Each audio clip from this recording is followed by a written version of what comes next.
잠언 11장 9절에서 15절에 있는 말씀을 우리 다 같이 합독하시겠습니다. 악인은 입으로 그의 이웃을 망하게 하여도 의인은 그의 지식으로 말미암아 구원을 얻느니라. 의인이 형통하면 성읍이 기뻐하고 악인이 배망하면 기뻐 외치느니라. 성읍은 정직한 자의 축복으로 인하여 진흥하고 악한 자의 입으로 말미암아 무너지느니라. 지혜 없는 자는 그의 이웃을 멸시하나 명철한 자는 잠잠하느니라. 두루다니며 환담하는 자는 남의 비밀을 누설하나 마음이 신실한 자는 그것을 숨기느니라. 지략이 없으면 백성이 망하여도 지략이 많으면 평안을 누리니라. 타인을 위하여 보증이 되는 자는 손해를 당하여도 보증이 되기를 싫어하는 자는 평안하니라. 아멘. 아멘. 잠언 두 번째 솔로몬의 잠언을 우리가 지금 살펴보고 있는데, 지난번에도 말씀드렸지만 그 두 번째 솔로몬의 잠언은 375개로 된 경구로 되어 있습니다. 그래서 대꾸 형식으로 좋은 말과 나쁜 말 이런 식으로 비교하거든요. 의인과 악인 이렇게 비교를 하는데, 흐름이 없다 보니까 어떤 스토리식으로 이야기가 굉장히 어렵습니다. 그렇지만 잠언 안에는 눈에 보이는 이 땅을 살아가는 어떤 그 도덕적으로나 아니면 지혜롭게 어떤 상황을 대처해가는 그런 이야기들도 많고, 또 이 잠언에 있는 내용을 우리가 영적으로 해석하면 저와 여러분이 정말 지혜이신 주님을 따라서 어떻게 살아야 되고, 또 명철진 성령을 인도하심을 어떻게 받아야 되느냐, 그거에 대해서 잘 설명하고 있는 말씀입니다. 늘 말씀드리지만 잠언을 도덕적인 관점으로 또 이 땅에 살아갈 때 지혜롭게 살아가기 위한 방법으로만 해석을 하면 안 됩니다. 잠언은 이 땅을 살아가는 지혜로운 방법인가 동시에 학생들에게 머리가 좋아지게 만든다든가 이런 식으로 우리가 얘기해서는 절대로 안 됩니다. 아마 그랬다면 제가 머리가 굉장히 좋았을 겁니다. 저도 옛날에 그 시편하고 잠언 그 묶음책 있잖아요. 성경책. 그러면서 시편도 읽고 잠언도 참 많이 읽었습니다. 하루에 한 장씩 읽으라 그래서 잠언을 한동안 읽었는데 머리는 안 좋아지더라고요. 그러니까 그건 아닌 것 같아요. 네?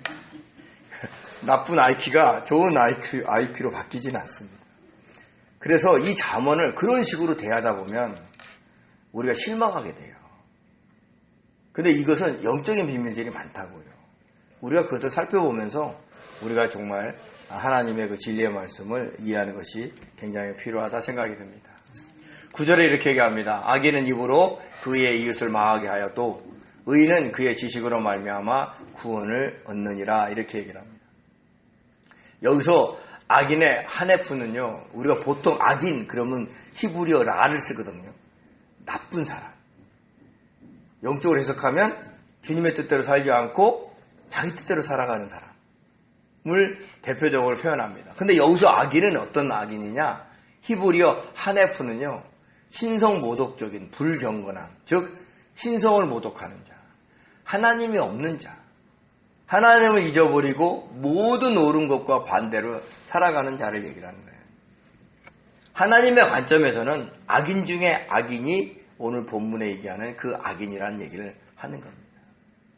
그래서 하나님의 존재를 인정하지 않고 없는 자처럼 살아가기 때문에 자기가 힘이 있거나 능력이 있으면 그것을 가지고 좋은 일에 쓰는 게 아니라 다른 사람을 괴롭게 하는 일에 쓴다는 거죠. 특히 권력이 있는 사람이 막 함부로 얘기하잖아요. 그러면 권력이 없는 그 밑에 있는 수하들은 그냥 듣기만 해야 돼요. 그게 옳은 소리든 옳지 않는 소리든. 요즘은 정말 하나님이라는 존재를 인정하지 않는 사람들이 얼마나 많은지 몰라요.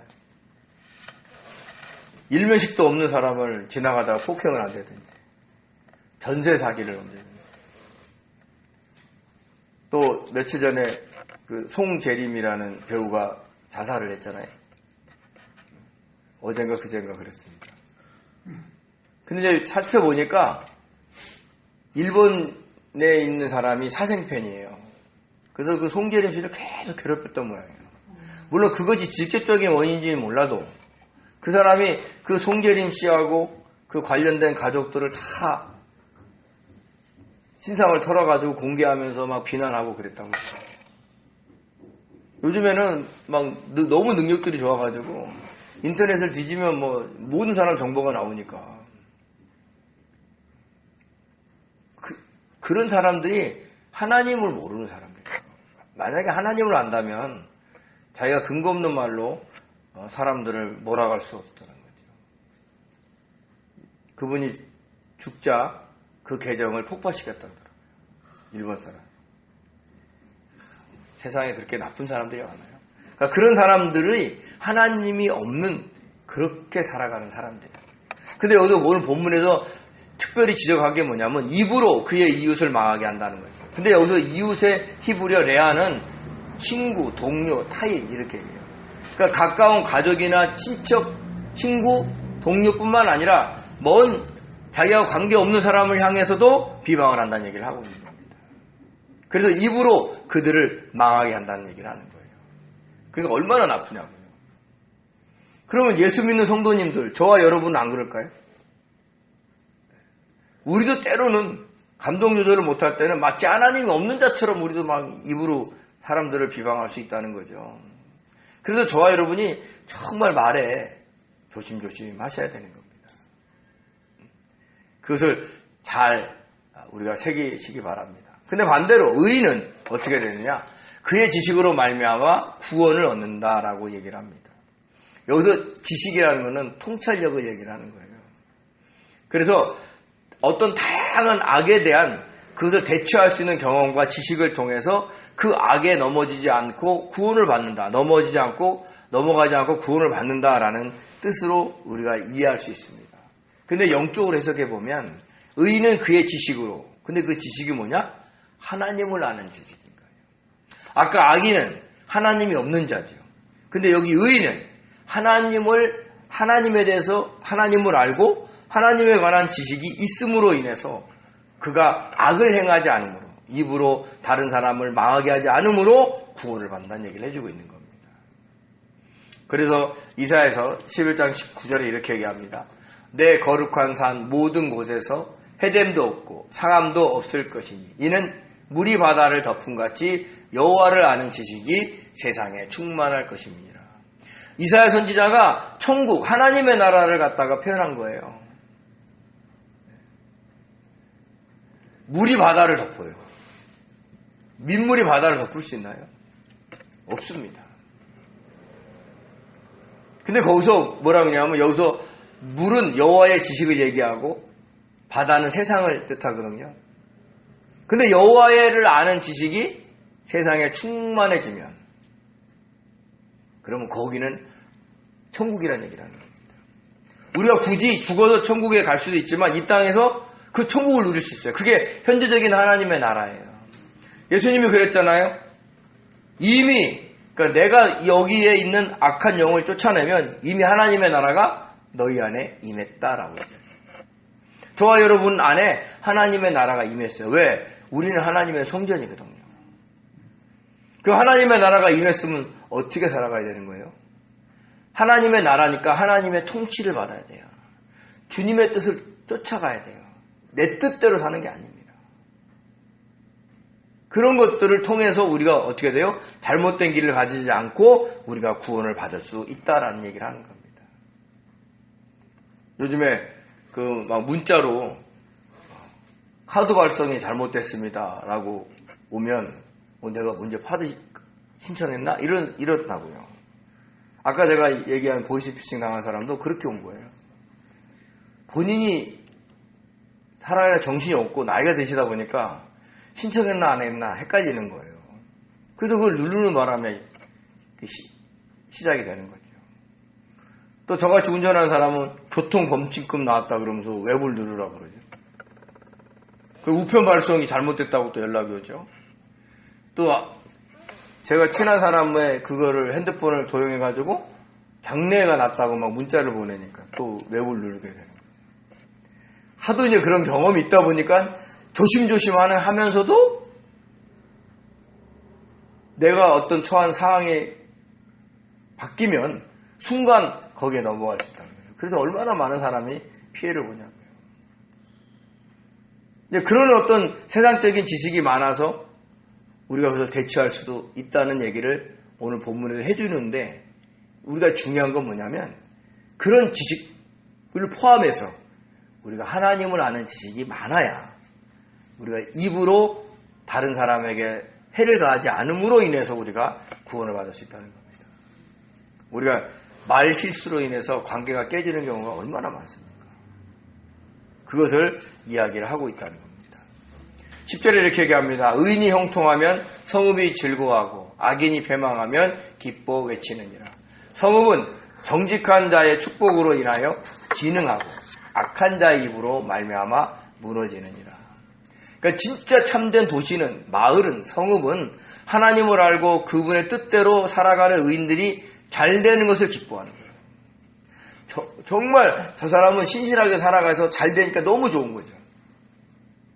근데 반대로 악인이 패망하면 그것도 기뻐해요. 왜? 잘못 살아가는 거니까. 그러니까 자기 뜻대로 막 살아가는데 잘 안 돼. 그게 하나님의 나라야 된다는 얘기라는 겁니다. 근데 오늘날 그러나요?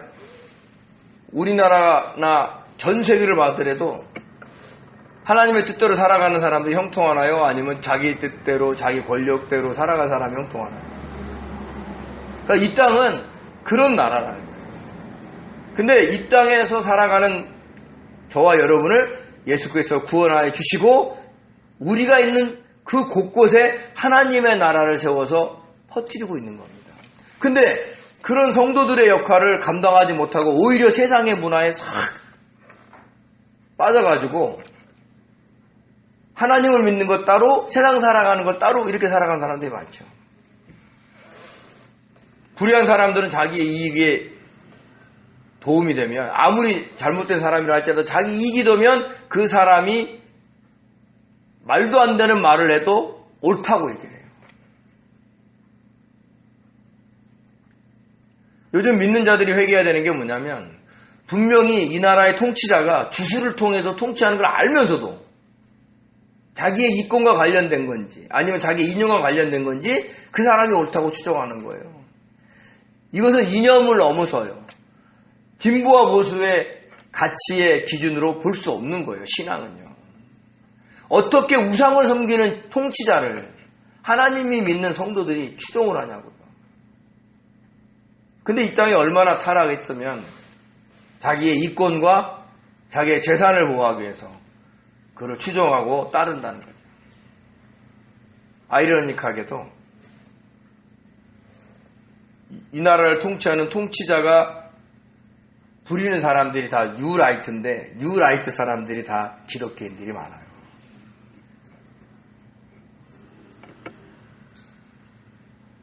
어떻게 그러냐고요. 저는 개인적으로 이거는 믿는 자들이 신앙을 팔아먹는 거다 생각이 듭니다.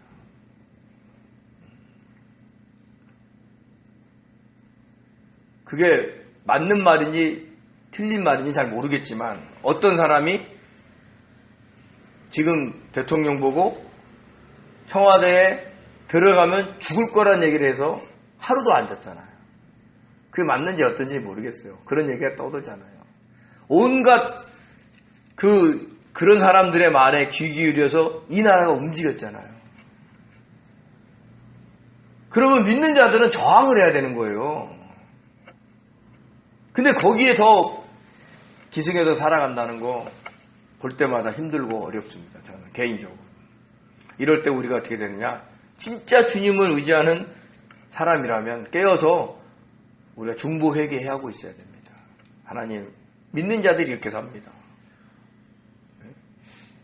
오늘날 이렇게 타락했습니다. 아버지, 저희들의 죄를 용서해달라고 해야 돼요. 그래야 이 나라가 회복이 될 수 있다는 겁니다. 그러면서 성읍은요, 진정한 성읍은 이게 하나님의 그 정직한 자의 축복으로 인해서 진흥한다 그랬어요. 여기서 히브리어 룸 진흥하다는 일어나다는 거예요. 발전하다는 얘기를 하는 겁니다.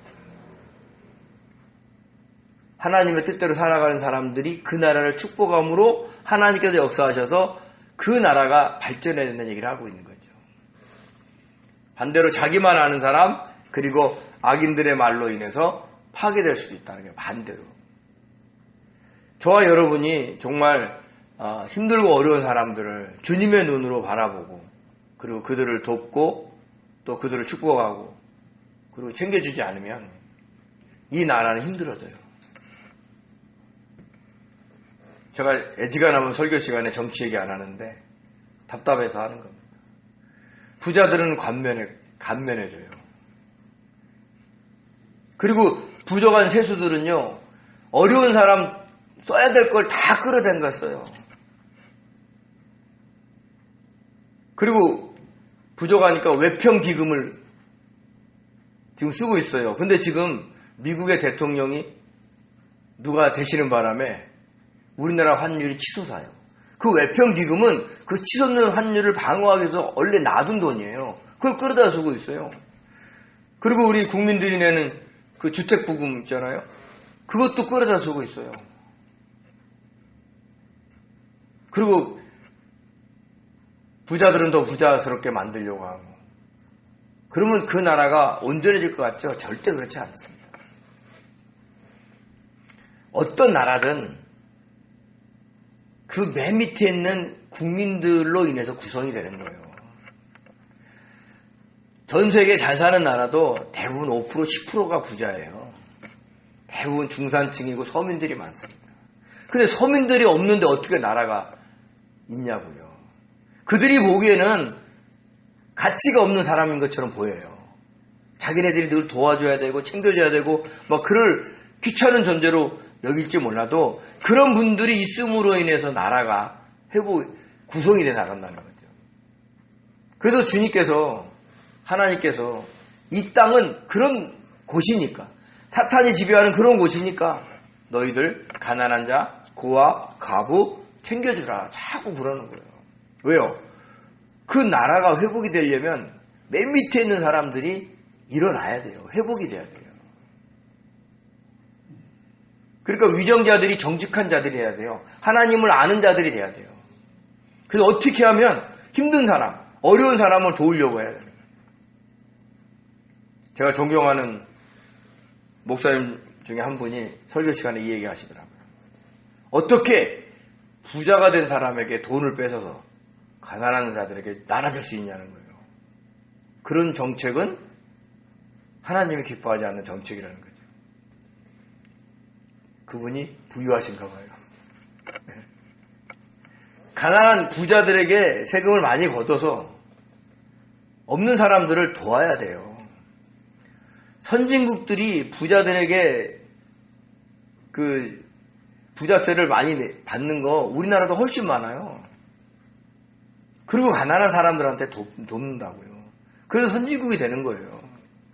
후진국들은 어떻게 돼요?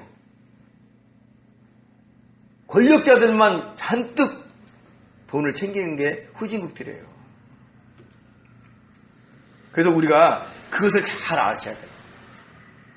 그래서 정직한 자의 축복, 그런 사람들은 정말 하나님을 두려워하면서 어려운 사람을 돕는 겁니다. 저와 여러분 안에 있는 하나님의 나라도 마찬가지입니다. 우리가 주님의 뜻대로 살아가면서 축복하면 하나님의 통치가 더 강해지는 나라가 될 수 있지만, 우리가 내 뜻대로, 내 마음대로 이렇게 살다 보면 우리 안에 있는 하나님의 나라가 파괴가 돼요. 왜요? 내 뜻대로 살아간다면 주님과의 교통이 없어요. 주님과의 교통이 없으면 나의 통치자가 나를 통치하지 못해요. 그러면 내 안에 있는 하나님의 나라가 발전될 수가 없는 거예요. 무너질 수 있다는 거죠. 그래서 이 나라에 있는 많은 믿는 사람들 안에 임한 하나님의 나라가 대부분 무너져 있을 수 있다는 거죠. 다 자기 뜻대로 살아가는 거예요. 자기 생각대로, 자기 이익대로. 주님의 통치를 받으려고 하지 않아요. 저와 여러분 안에도 하나님의 나라가 제대로 서 있지 못할 수 있다는 걸 우리는 인정하셔야 됩니다. 그래서 우리가 기도하면서 주님이 함께 하신 내 안에 있는 하나님의 나라가 더 강해질 수 있도록 내가 주님의 뜻대로 살아갈 수 있게 도와달라고 기도하셔야 되는 겁니다. 12절에 이렇게 얘기합니다. 지혜 없는 자는 그 이웃을 멸하게 하나 명철한 자는 잠잠하느니라. 13절에 두루다니며 환담하는 자는 남의 비밀을 누설하나 마음이 신실한 자는 그것을 숨기느니라. 여기서 지혜 없는 자는 우리가 그동안 살펴봤던 지혜이신 주님이 해당되는 그 히브리어 호크마가 아니에요. 여기서 지혜는요, 히브리어가 레부입니다. 마음이에요, 마음. 그러니까 마음이 없는 자는 그 이웃을 멸시한다는 얘기를 하고 있는 거죠. 그러니까 다른 사람을 불쌍히 여기는 마음이 없기 때문에 다른 사람들을 멸시하고 조롱할 수 있다는 얘기를 하는 겁니다. 요새 한국 정치를 보면 어떤 사건만 막 터지면 온갖 해석자가 나와서 그걸 해석하면서 그를 비방하는 걸 볼 수 있어요. 존중이라는 것이 없습니다. 그래도 요즘 우리나라 보면서 기도가 많이 되죠. 덮어주지 않습니다. 근데 반대로 명철한 자, 즉 성령의 인도하심을 받아 살아가는 사람들은 그 이웃의 허물을 알았을 때 대체로 말하지 않아요. 왜요? 성령의 인도하심을 받으려면 어떻게 됩니까? 주님께 물어봐야겠죠. 주님, 이 사람에 대한 말을 해도 될까요, 말까요? 하고 물어봅니다. 근데 성령의 감동이 없으면 절대 말하지 않죠. 잠잠한 겁니다. 그래서 성령의 인도함을 받는 사람들은 말수가 줄어드는 게 아니에요. 잠잠하다 그랬더니 그냥 꿍 해가지고 살아가는 게 아니라는 거죠. 일상의 대화를 하는데 평범한 얘기를 하는 거예요. 어느 한 사람의 인격을 상하게 할 말을 잘 하지 않는 거예요.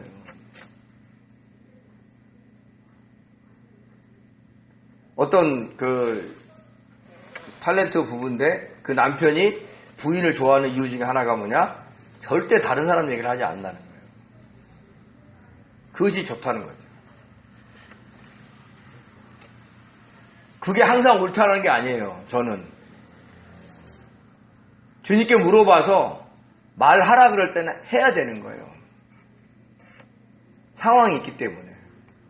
그렇지만 대체로 주님께 물어보면 제 경험으로는 말하지 말라가 훨씬 더 많다는 거예요. 확률적으로. 그래서 우리가 정말 말에 실수하지 않으려고 노력해야 되는 거예요. 자, 두루다니면서 환담하는 자, 여기서 이 환담이라는 히브리어가요, 비방하다, 중상, 험담하다 이런 뜻이에요. 그러니까 중상모략하는 거죠. 근데 그런 사람들은 남의 비밀을 누설한다는 거예요. 다른 사람과 막 관계가 좋아질 때 막 서로 속 있는 말 하잖아요. 그죠? 그러다 이제 관계가 틀어지면 그다음부터는 막 비밀이 막 쏟아지는 거예요. 전 요즘 보면서 정치인들에게 정말 경의를 표하는 게 있어요. 어떻게 다른 사람과 대화하는 걸 다 녹음해 놓고 그걸 다 캡처해 놓냐고요. 물론 그 안드로이드 폰은 뭐 자동 녹음 기능이 있다는 거예요. 그래서 모든 사람들 자기가 하루 종일 있었던 거 다 녹음한다고 하는데 저는 막 텔레폰 문자도 복사해 놓고 카톡 복사해 놓고 그 카톡 범위가 넓지 않잖아요. 몇 줄 올라가면 확 없어지잖아요. 그걸 다 스크린 복사하는지 어쩐지 몰라도 아이가 다 남겨놓는 거예요. 그러니까 좋을 때 막 서로 간의 대화가 이제는 어떻게 돼요? 폭로전으로 나오는 거예요. 그래서 우리가 참 이 말씀이 정말 실감이 날 정도로 느껴지기도 했습니다. 그러니까 좋을 때 막 서로 챙겨주고 비밀스러운 막 했던 거를 어떻게 돼요? 그걸 막 누설해버린다는 거예요. 그러니까 사람에 대한 신뢰를 하지 못하도록 만들어버리는 거예요. 그게 한 사회를 구성하는데 얼마나 방해 요소 되는지 몰라요. 사람을 믿지 않아요. 물론 정치인들은 사람을 안 믿는다고 그러더라고요. 근데 저와 여러분은 어떻게 돼요? 믿어야죠. 그러려면 어떻게 살아야 돼요? 우리가 주님의 뜻 안에서 정직하게 살아가야 돼요. 뭔가 바르지 않기 때문에 나의 어떤 것이 누설될 때 힘들어하는 것뿐인 겁니다. 근데 마음이 신실한 자는 그런 것들을 어떻게 돼요? 숨겨준다는 거죠. 아까 12절에 명철한 자는 잠잠하고 마음이 신실한 자는 그것을 숨긴다 그랬습니다. 근데 여기서 마음은요, 아까 얘기한 지혜가 없는 자의 그 지혜인 내부가 아니에요. 여기서 마음은 히브리어가 르아우예요. 영이에요, 영. 그러니까 영이 신실한 자, 주님 앞에 자신의 영을 신실하게 살아가는 사람들은 그 다른 사람의 비밀을 숨겨준다는 얘기를 하는 겁니다. 직장 생활하다 보면 상사로부터 이런 요구가 올 때가 있어요. 같이 일하는 저 사람 어때? 이렇게 물어봅니다. 그러면 좋은 말을 해야 되는지 나쁜 말을 해야 되는지 자기가 느낀 그대로 얘기해야 되는지. 그러니까 일의 머리에 돌아가는 거 보면 답답한 게 있고 힘들 때도 있죠. 근데 그 사람의 능력에서 자기는 최선을 다하는데 우리의 시각에서는 그게 그렇게 안 보일 수 있는 거죠. 근데 그 사람을 자기 시각으로 평가해 버리니까 그 사람은 열심히 일하고 있는데 열심히 일하지 않는 자로 평가할 수 있고요. 때로는 자기가 상사한테 잘 보이려고 좋은 점은 숨기고 나쁜 점만도 얘기할 수 있다는 거예요. 근데 영이 신실한 자는요, 하나님을 알기 때문에, 하나님을 인정하고 주님의 뜻을 쫓으려고 하기 때문에 그런 것들을 덮어준다는 거예요. 숨겨주는 거죠. 그래서 저와 여러분이 다른 사람의 허물을 봤을 때 숨겨줄 수 있는 그런 지혜로운 사람 되시기 바랍니다. 14절에 이렇게 얘기합니다. 지략이 없으면 백성이 망하여도 지략이 많으면 평안을 누리느니라. 여기서 지략이 있잖아요. 지시, 지도 이런 뜻으로 앞에 지략은 훌륭한 지도자를 얘기를 하고요. 뒤에 있는 지략은 충고하다, 고안해주다라는 뜻으로 옆에 있는 참모들을 얘기해요. 그래서 세번역과 현대인의 성경의 번역이 잘 돼 있습니다. 세번역은 이렇게 얘기합니다. 지도자가 없으면 백성이 망하지만 참모가 많으면 평안을 누린다. 훌륭한 지도자가 없으면 나라가 망하여도 증언자가 많으면 평안을 누린다. 훌륭한 지도자는 어떤 거냐면 자기가 그 나라를 어떻게 이끌어가야 되는 방향성이 있으면과 동시에 주변에 있는 많은 얘기들을 듣고 판단을 해요. 근데 훌륭한 지도자가 아닌 사람은 어떻게 돼요? 주변에 있는 사람을 듣지 않고 자기가 계속 말을 해요. 아무리 훌륭한 사람도 한 나라가 돌아가는 모든 분야를 다 알 수 없어요. 그런데 방향성은 있어요. 국민들을 잘 살게 해야 되겠다. 지금 미국의 트럼프 당선자가 되는 바람에 전 세계가 긴장을 해요. 트럼프 특징은 뭐냐? 어떤 나라의 대통령보다도 공약 이행률이 굉장히 높대요. 그러니까 말도 안 되는 공약을 해놓고 이행하는 능력이 많다는 거예요. 밀어붙인다는 거죠. 특별히 뭐냐? 미국 우선주의예요. 예전에는 미국이 모든 나라의 경찰 국가로 모든 전 세계가 잘 움직이도록 도와줬는데 이제는 안 그렇다는 거예요. 그래서 각국에서 굉장히 긴장을 많이 하고 있습니다. 그런데 이럴 때 정말 훌륭한 지도자는 주변의 참모들의 소리를 듣습니다. 어떻게 해야 될지. 이제 우리나라 당장 이제 방위비가 엄청나게 부과될 겁니다. 그럴 때 어떻게 대처해야 되느냐? 그런 많은 참모들의 소리를 듣고 대책을 마련해야 되는 거예요. 근데 지도자가 그 나라를 잘 살게, 그러니까 말로는 서민을 위해서, 국가를 위해서 막 한다 그러지만 실제 보면 서민들은 어렵게, 국가는 힘들게 만드는 그런 경우도 있잖아요. 주변의 사람 말 하나도 안 듣고. 그러면 어떻게 돼요? 백성이 망하는 거예요. 나라가 망한다는 거예요. 그냥 훌륭한 지도자는 주변의 사람들의 말을 잘 듣습니다. 저와 여러분도 한 가정을 또 직장의 어떤 리더로 우리가 살아갈 때도 우리가 정말 훌륭한 지도자가 되려면 가정을 회복하고 직장에 도움이 돼야 되는 그 방향성에서 주변에 있는 말들을 잘 들어야 된다는 걸 잊지 마시기 바랍니다. 그러면서 이제 15절에 이렇게 얘기합니다. 타인을 위하여 보증이 되는 자는 손해를 당하여도 보증이 되기를 싫어하는 자는 평안하니라. 아멘. 아까 얘기했잖아요. 지략이 없으면 백성이 망하고 지략이 있으면 평안을 누린다는 거예요. 여기서 강조점이 평안이에요. 평안. 근데 타인에 의해서 보증이 되는 자, 보증을 서주는 거예요. 저당도 잡혀주고.